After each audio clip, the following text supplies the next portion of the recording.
বাংলাদেশ সরকার নগর গণপরিবহন আধুনিকায়ন ও কার্বন নির্গমন কমানোর পরিকল্পনার অংশ হিসেবে দক্ষিণ কোরিয়া ও চীন থেকে ৮০০টি বৈদ্যুতিক বাস বা ই বাস কেনার উদ্যোগ নিয়েছে। এজন্য মোট ব্যয় ধরা হয়েছে ৪,৫৮৪ কোটি টাকা। বাংলাদেশ সড়ক পরিবহন কর্পোরেশন বা বিআরটিসি ২০২৯ সালের জুনের মধ্যে বাস্তবায়নের লক্ষ্যে দুটি পৃথক প্রকল্প প্রস্তাব পরিকল্পনা কমিশনে জমা দিয়েছে। প্রস্তাব অনুযায়ী দক্ষিণ কোরিয়ার অর্থায়নে ৩০০টি এবং চীনের ঋণে ৫০০টি বৈদ্যুতিক বাস কেনা হবে।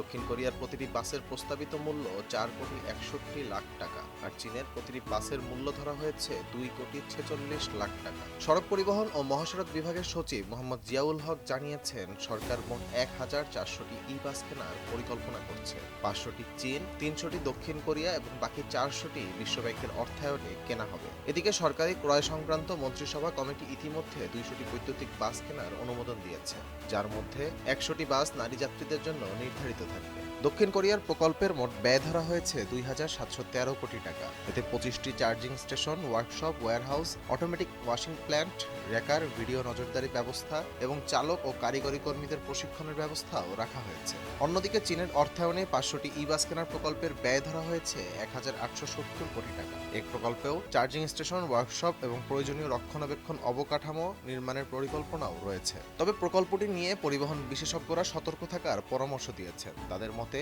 শুধু বাস কিনলেই হবে না, বৈদ্যুতিক বাস পরিচালনার জন্য চার্জিং অবকাঠামো, বিশেষায়িত ওয়ার্কশপ, প্রশিক্ষিত জনবল এবং কার্যকর রক্ষণাবেক্ষণ ব্যবস্থা নিশ্চিত করতে হবে। বুয়েটের অধ্যাপক মোহাম্মদ হাদিউজ্জামান বলেন, বৈদ্যুতিক বাস পরিচালনার জন্য সম্পূর্ণ নতুন একটি ইকোসিস্টেম প্রয়োজন। যথাযথ প্রস্তুতি ছাড়া এই উদ্যোগ সফল করা কষ্টসাধ্য। বুয়েটের আরেকজন অধ্যাপক শামসুল হক জানান, অতীতে ভলভো ও দেইউ বাস পরিচালনায় বিআরটিসির অভিজ্ঞতা ভালো ছিল না। এই নতুন প্রকল্প বাস্তবায়নের আগে বিআরটিসির সক্ষমতা মূল্যায়ন এবং বেসরকারি খাতকে সম্পৃক্ত করার বিষয়টি গুরুত্ব দেওয়া উচিত। এদিকে সরকারি সংস্থা বিআরটিসি বলছে, অতীতের অভিজ্ঞতা থেকে শিক্ষা নিয়ে এবার চার্জিং স্টেশন, ডিপো, রক্ষণাবেক্ষণ সুবিধা এবং প্রয়োজনীয় অবকাঠামো গড়ে তোলার পরিকল্পনা করা হয়েছে। এ বিষয়ে সম্ভাব্যতা সমীক্ষা চলছে।